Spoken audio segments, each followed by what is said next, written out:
আক্রমণ করা, দখল করে নেওয়া সম্ভব নয়। হ্যাঁ, সম্ভব হবে কখন?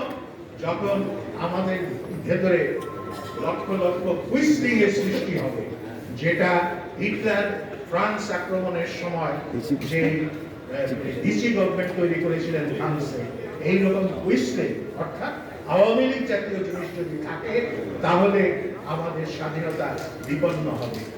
আল্লাহ আমাদেরকে এই মুসিবত থেকে রক্ষা করেন, আওয়ামী জানোয়ারদের কাছ থেকে আমাদেরকে রক্ষা করেন, আওয়ামী দস্যুদের কাছ থেকে। আল্লাহ, আপনি আমাদেরকে এমন কোন জুলুম দেবেন না যে জুলুমের ফলে আমরা আমাদের স্বাধীনতা হারাবো, যেই জুলুমের ফলে আমরা আমাদের অস্তিত্ব হারাবো, যেই জুলুমের ফলে আমরা আমাদের মর্যাদা হারাবো। আপনি নিঃসন্দেহে আপনার বান্দার মর্যাদা হারানো চান না, সেটাই বিশ্বাস রাখতে চাই। ধন্যবাদ। উন্মুক্ত আলোচনা।